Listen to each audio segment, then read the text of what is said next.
All right. Thank you for joining us on Wisdom Beyond the Classroom. We have a special guest today and a very good friend of mine, Ryan Stanley.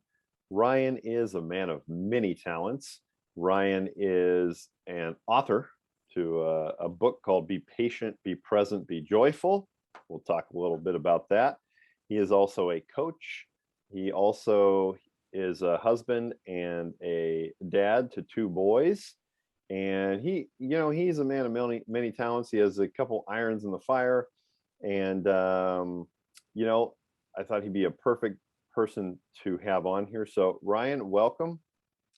Ryan, I am blessed to be here. Thank you so much for having me. The pleasure is all mine. Absolutely. Thank you for being here. So right off the bat, Ryan, one thing that I'd love to ask you about, and I know you as someone that is big into meditation, Sure. something that's really part of your daily routine. How long have you been meditating now? Really not that long, to be honest with you. On a regular basis, I probably started in December of 2019. Okay, right on. So a couple years now. Yeah. So, for those that might not meditate or those that might be thinking, well, maybe it's something I'll give a shot to. What have you noticed as the biggest difference between when you didn't do it and now? Yeah, great question. So I would say there is a different level of focus. There's a different level of calmness. There is not necessarily just when I'm meditating, but in other parts of my day. I think there's another aspect of just stress and anxiety or frustration, the things that life can bring to us, especially in post 2020 world. Mm-hmm. I think those, my body, my mind, my subconscious are ready to deal with those on a different level. I don't even like the word deal with them, are prepared to have less of an effect based on stress or anxieties that are happening outside me. The concept and my experience with meditation in general is that it gives you the ability to control your thoughts, to bring more awareness to who you are in the moment and your ability to be more present now. And so that is actually the practice of it for me anyway. It's really spending time practicing being present. And with that comes building the muscle of choosing your thoughts. And so as that becomes a habit and a daily process that your physical body gets in the habit of doing, when stressful moments do arise or experience do occur that could bring some anxious or anxiety into your psyche, I naturally am not as affected by those. I naturally go to a place of self-awareness where I can choose who I want to be in the moment and recognize that whatever those things are, they're happening outside of me. And really it's what happens inside of me that makes the difference. And by then, so that's when I choose my thoughts, choose my breathing, choose my self-awareness, and how I want to move forward from there. Awesome answer.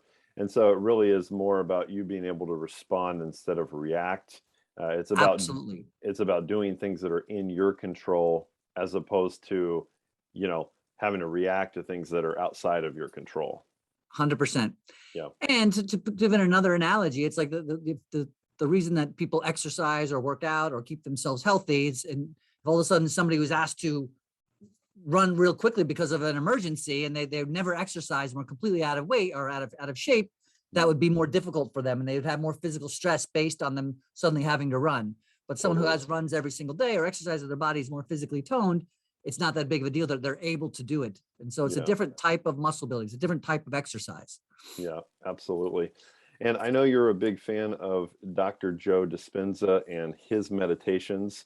What would you say to somebody that was just starting out in meditation as far as, giving them some direction or what would you say to somebody that might be interested in the Dr. Joe Dispenza meditations? Yeah, definitely. So first of all, what I love about Dr. Joe Dispenza in particular is that he really takes the woo-wooiness out of meditation. You don't have to be a yogi. You don't have to be this super spiritual person. You don't have to be a saint. You don't have to be sitting in a, cross-legged in a temple up in the Andes somewhere, or whatever it is. Right. Basically here, like he breaks down scientifically what happens in your body and in your brain, chemically, physically, when you meditate, when you choose to slow your breathing, when you cut out the light and the sound, you distract your brain that do distract your brain. You focus on the frontal lobe. He basically breaks down the science of what occurs when you meditate, Mm-hmm. and then therefore the physical benefits of it because of it. Mm-hmm. So the reason I bring this up, just to kind of answer your question, that's why I'm such a fan, because he's done years and years of science where they test everybody's body. It's not just, well, he felt really good afterwards. They've actually go in and see the physiological difference in your brain after 4 days of meditating straight or whatever it is. Right. So just for anybody who's curious, I would definitely check out, he's written several books, I think 4 altogether. Mm-hmm. I think if you're just curious into learning more about what I was just discussing, the benefits of from a scientific level, I would start with a book called Breaking the Habit of Being Yourself by Dr. Joe Dispenza. And then he also has some meditations that go along with that you can get on his online store when you buy the book as well. Right. So that's where I would start. But if you're not interested in necessarily going all that, and you're really just listening to this, and you're just curious about meditation in general, I was never like as I've been a certified professional coach since 2009. So I've been a life coach for, over a decade. I've been into personal growth. I've been into self-development, aspects of choosing my thoughts and deciding who I want to be and helping others do the same. And meditation was never really about a part of my practice. Mm-hmm. And so for me, it just kind of seemed like something I wasn't anti. I wouldn't do that, as much as just I wasn't used to doing it. It wasn't how I was raised. It wasn't a bad thing at all, as much as it just wasn't something I had considered, or I had considered it, but not so much to really implement as a daily practice. Right. I had done some centering things where you do, which actually is a form of meditation, which I'll get into in a second. But where you do take deep breaths, you do close your eyes, you do center yourself, right? You decide that you want to be here now, and so I didn't necessarily consider that meditation at the time, but I might do that with some of my clients. I might have done that in some other, to prepare for maybe a business meeting or that type of thing. But it wasn't something that I implemented every single day. Mm-hmm. So I'm saying that because perhaps there's others out there who hear the word meditation and think it's like this Swami guru yoga thing, and that's not their thing. And so they've kind of been turned off by it. And so really meditation is, to the point earlier, of it's an exercise of being present. It's an exercise of, I think that the word means to be familiar with, right? So you're becoming familiar with yourself. You're becoming familiar with your thoughts, and you are making time to choose your thoughts and who you want to be in a specific moment, and who you want to create for your future self. And you're getting used to seeing, or not seeing, but, I know when I sit in meditation, of course, different thoughts from the day, business meetings, other family, who knows, all things pop into the brain at different times. And by recognizing those and then choosing a different thought, right? So no meditations are bad. They're just, sometimes they're more distracted than the others. But every single time you choose to have the thought more about being present and being here, or clearing your mind, or whatever it is that you're working on at the moment, you are doing a push-up, right? It is a form of exercise in that moment. Right. So to anybody who's just curious, I would say, first of all, just clarity on the purpose is to be able to build the muscle of choosing your thoughts in the moment from a calm standpoint, and get familiar with your own thoughts and how they can run rampant, and how you can get kind of caught on the tape recorder of life and all these different things. And so really it gives you an opportunity to mentally and physically focus your thoughts and your energy on the now. Love it. Yep. And that's why it's becoming so mainstream, is because it's so good for us. Yeah. And science shows that. I want to switch topics here to the book you wrote, Be Patient, Be Present, Be Joyful. What brought that on, and what's the plug that we can say about this book? Because I clearly have this book. I love this book. It's a lot of wisdom in there, but tell us a little bit about that. Yeah. Thank you, Ryan, for saying how much you love it, and B, for giving me the opportunity to share. So it's called Be Patient, Be Present, Be Joyful. There is a subtitle of A First Aid Kit for the Emotional Bumps, Scrapes, and Bruises of Life. And so I wrote it specifically, as a coach, I was finding, not only with my clients, but with my friends, with my family members, with myself, typically there was 3 main points and obviously there's many more, and there's lots of different ways to kind of draw them out, but there was 3 basic things that most people were having challenges with when they were stressed or feeling overwhelmed or anxious about life. And they were the ability to be patient. They did feel like there was a lack of time. They're always in a hurry. They're feeling overwhelmed. Those are the type of things that bring up stress, right? So patience, presence, and people are worried about the future. What's going to happen then? I'm not sure. Where am I going to end up? Worried about the past. What did I do last week? What did I say? What is someone somewhere else thinking of me? So presence, the ability to be present.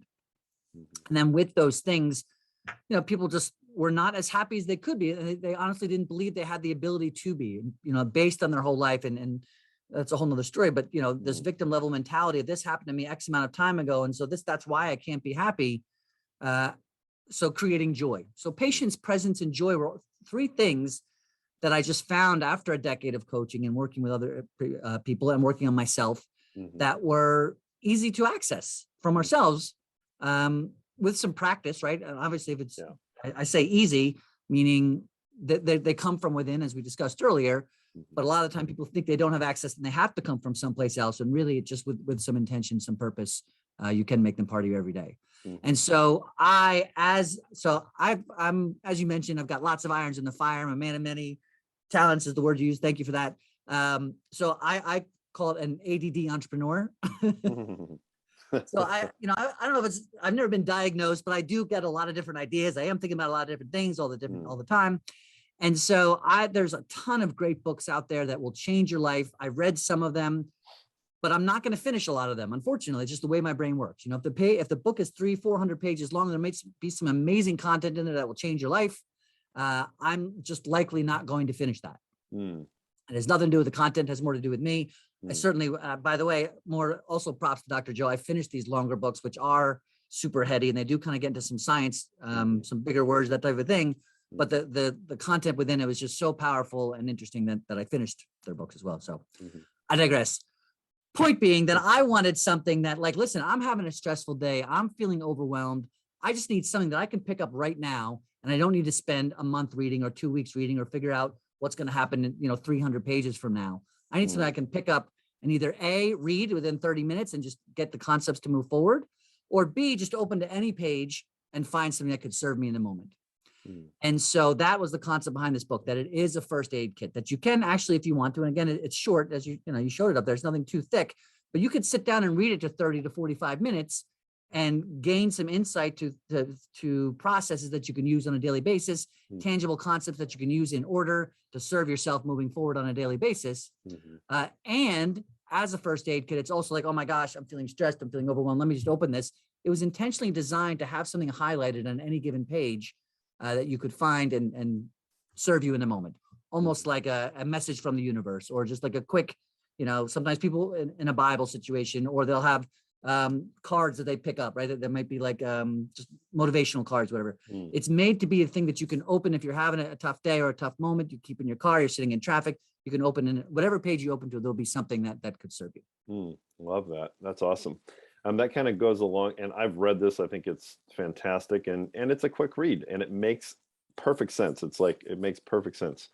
That goes along really with the next question I wanted to ask you. Being a coach, you've been a coach now for over 10 plus years. What do you see that are like big, obstacles that you constantly see, like over and over with people, that, if people could work on these things when they were younger, it would make all the difference in the world? I mean, is there something you could point to as specific, or just, does it go back to your book?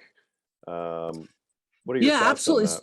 Yeah, so both, right? I mean, I think patience and presence are huge. And the other thing I will say quickly about the book is that it is for young people. I mean, it is for young people, it is for old people. It's nothing too deep. It's intended to be something that's simplistic. It takes some of these bigger brain concepts and just breaks them down to like who.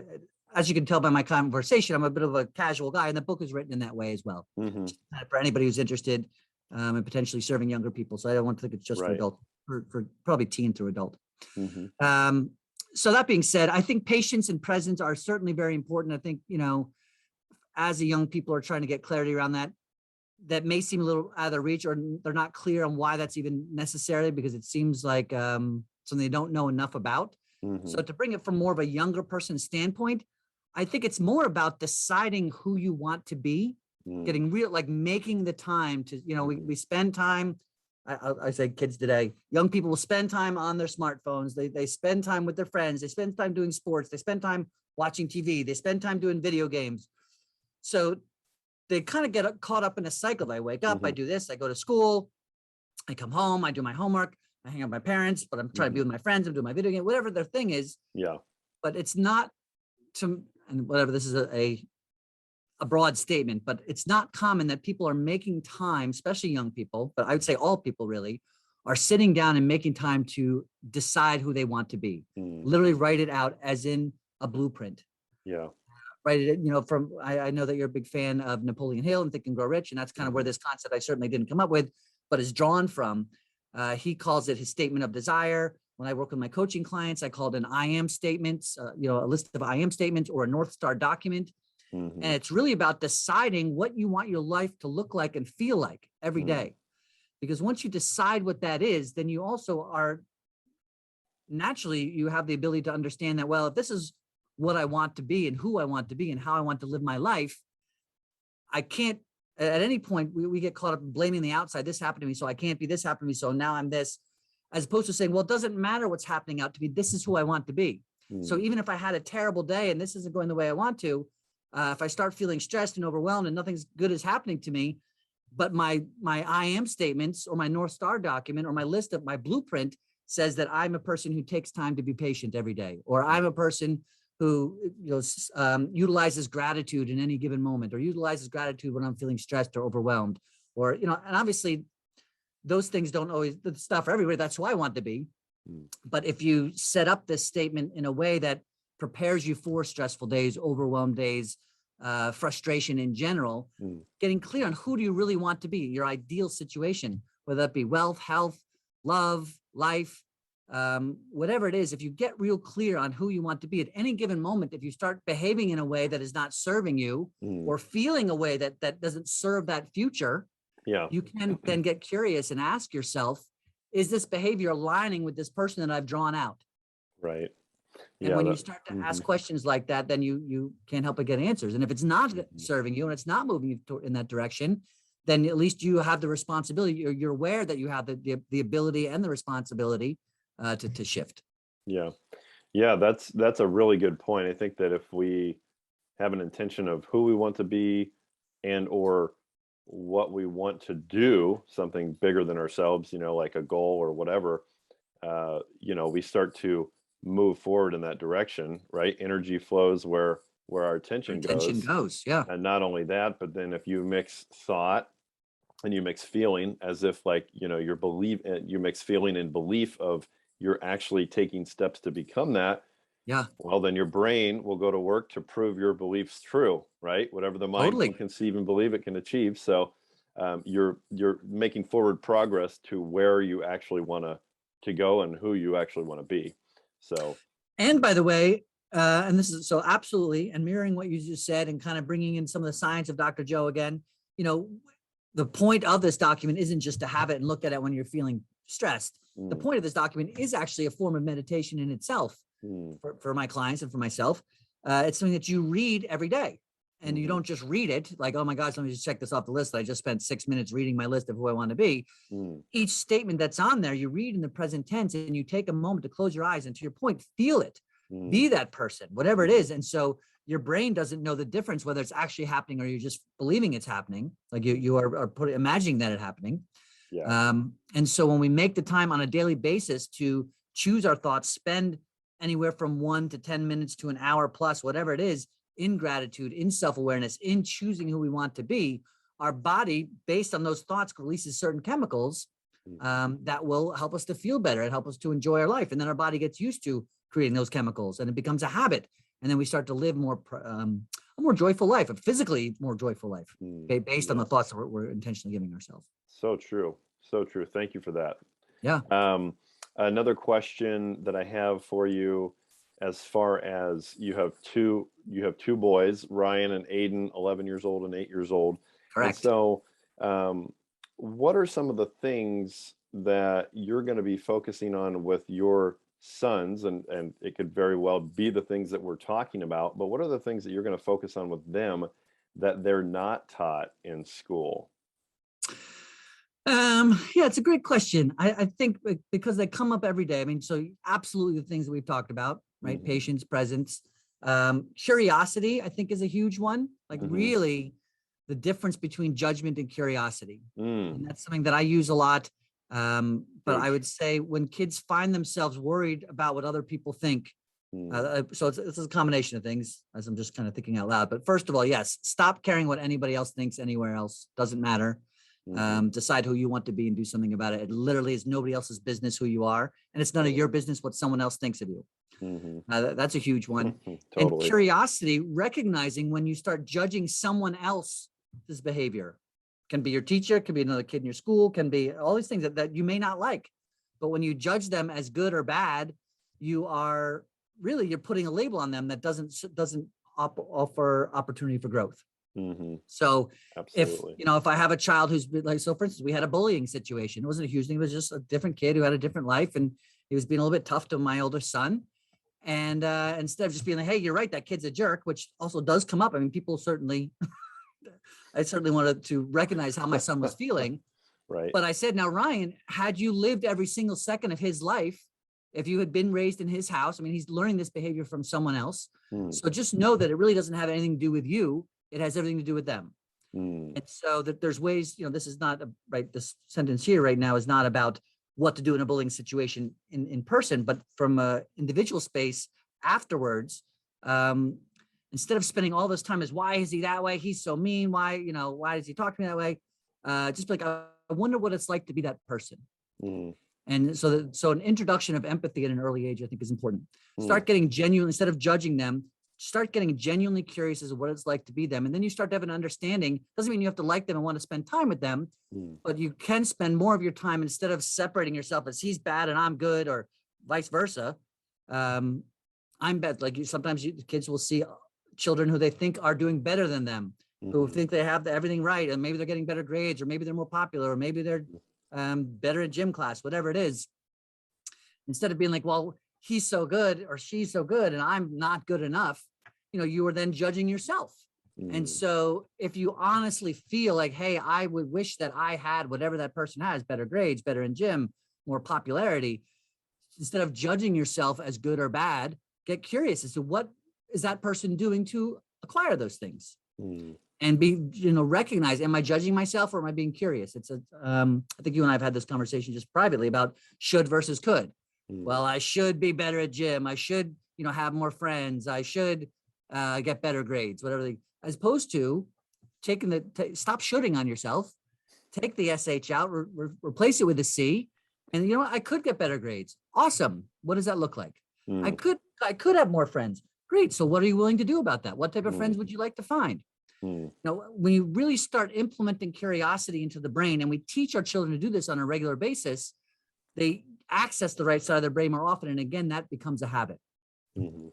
So all this to say, as I kind of bring it full circle, I think the thing that I work on a lot with my children is asking powerful questions, which builds the habit for them to start asking questions instead of saying it is the way it is. It's just say, well, why is it that way? What could I do differently?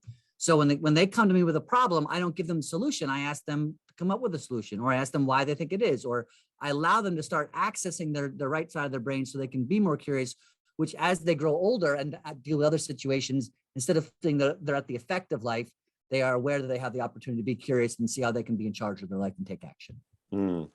Stop shooting all over yourself. Stop it. Amazing. That is a fantastic answer.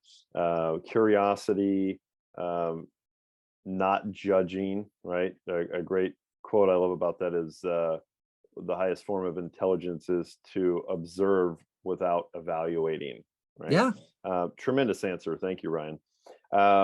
If you were to go back in time and give yourself, your teenage self, a piece of advice, wisdom, if you will, that you know now, what would that be?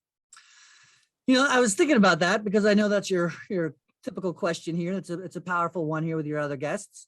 And I think that I would honestly say, here's the thing. I loved who I was as a teenager. Like I had a really good time, and probably where this is going is I probably had too good of a time.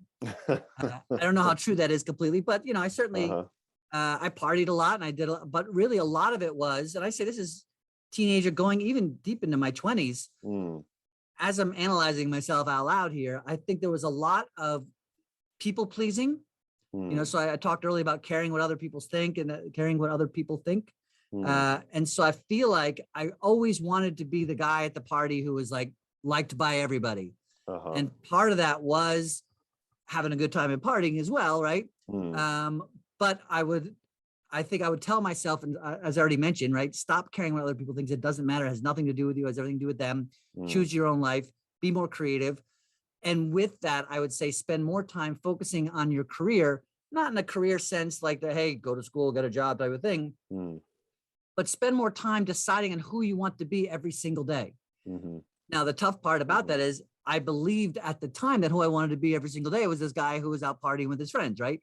So I'm not really, as I'm thinking about it, I'm sure, I think all the things that I've shared with you already about curiosity, about presence, and self-awareness is stuff that I would tell my teenage self, but more so focus more. I think as a young, in fact, I also say as a younger person, I was like on this thin line of, I always wanted to get like a job as like an assistant of a rich guy. You know what I mean? Like I kind of wanted to just like do just enough to where somebody liked me who would give me more, like, kind of on the side because I was a nice guy. Right. And as I'm growing older, I think that was a piece of lack of confidence in my ability to do something great myself, whether I knew that or not. And then I needed somebody else to do it. And I was just kind of to be there with them and use what I believe in my strengths, which is getting along with others and being a nice guy. As opposed to taking those same strengths and being the leader, right? Yeah. Take whatever here's, just bring it down to anybody, something that anybody could take. Decide what your strengths are and get curious as to how you can utilize them to create a leadership role in your life. And that doesn't mean that you have to be an entrepreneur, a leader of a company or a leader of whatever, but you can be a leader for yourself. And if yourself, if you recognize what your strengths are and you appreciate those strengths and you create gratitude on a regular basis for the opportunity to recognize those strengths, right? Create gratitude on a regular basis to your body for housing your soul as you kind of move through this adventure called life, and make these different choices and learn these different lessons.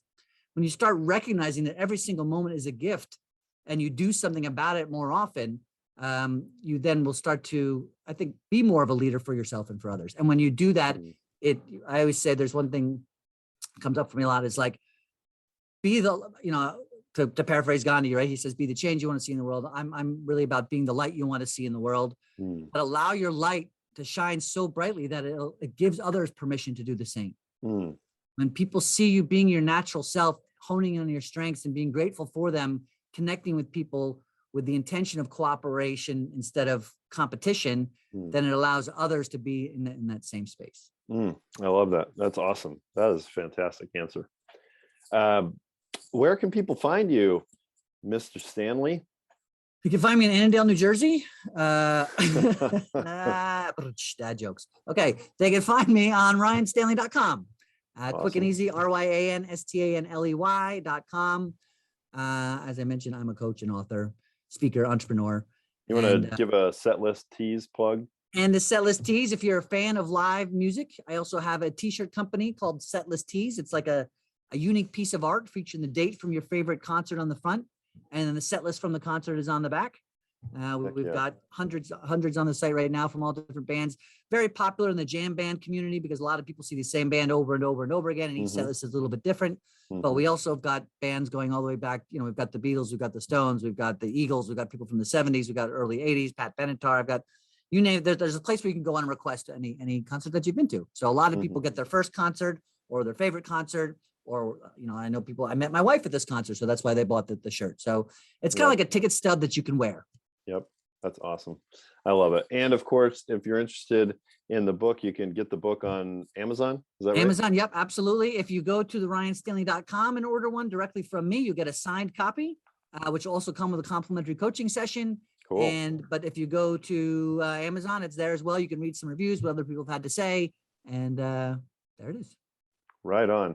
Ryan, you are the man, and I so appreciate you joining us today. That was awesome. I concur, man. I anytime I'd be happy to come back. That went by fast in a great way.